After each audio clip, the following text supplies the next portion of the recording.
৯ মাসের ভ্যাকসিনের পর কি আমার পুচকুর খুব জ্বর এসেছিল না খুব ব্যথা হয়েছিল? এই প্রশ্নটা অনেক দিদিভাইরা তোমরা করেছো। তো চলো তোমাদেরকে আজকে এই প্রশ্নের উত্তর দিই। আর আমার বাপের বাড়িতে কেমন কাটলো পুরো দিনটা সেটাই তোমাদের সঙ্গে শেয়ার করি। তো সবাই তোমরা কেমন আছো? আমিও ভালো আছি। তোমরা তো সকলেই জানো যে আমি বাপের বাড়িতে এসেছি। পুচকুকে ভ্যাকসিন দেওয়ার ডেট থাকলে আমি বাপের বাড়িতে চলে আসি, কারণ বাপের বাড়ি থেকে দেওয়াটাই আমার মনে হয় সুবিধা হয়। তো যাই হোক, চলো। তোমরা তো বলেছিলে যে 9 মাস কমপ্লিট হওয়ার পরপরই কি দিদি দিয়েছো?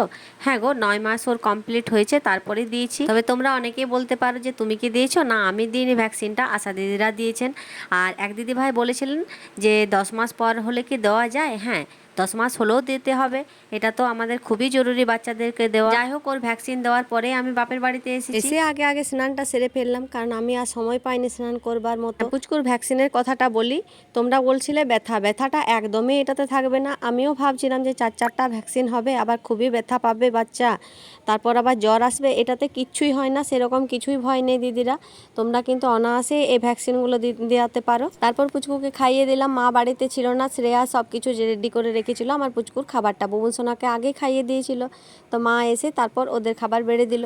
খাবারে তো অনেক কিছুই মেনুতে আছে, তবে একটা জিনিস দেখবে, মারা যাই করুক না কেন সবটাই ভালো লাগে। তারপর তো আবার সবার সঙ্গে আজ খেতে বসবো, সবটাই যেন ভালো লাগে।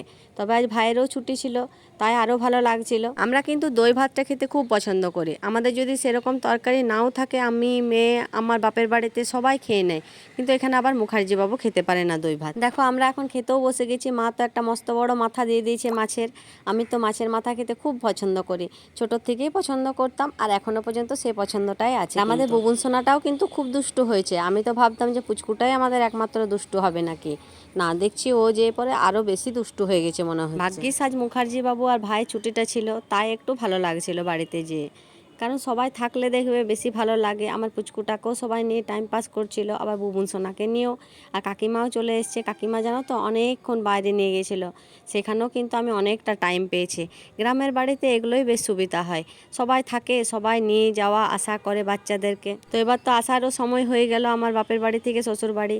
তো তাই দেখবে মারা সবসময় চিন্তা করে যে কি দেওয়া যায় মেয়েদের। যেমন শ্রেয়ার বাপের বাড়ির থেকে পাঠিয়েছিল তালের মালপোয়া, খুব ভালো লাগছিল কিন্তু খেয়ে।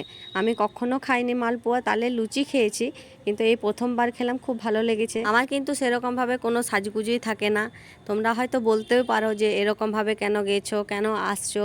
আমার না ভালো লাগে না সবসময় সাজুগুজু করতে, মনে হয় একটু এরকম সিম্পল থাকি, এটাই বেশ ভালো লাগে। তবে আমাদের পুচকু কিন্তু খুব খুশি হয়েছে গাড়িতে চেপে। সারা রাস্তা ভু ভু ভু ভু করতে করতে গেছে, আবার ওই রকমভাবে এসেওছে। তো যাই হোক, কেমন লাগলো অবশ্যই জানিও। টাটা এখনকার মতো।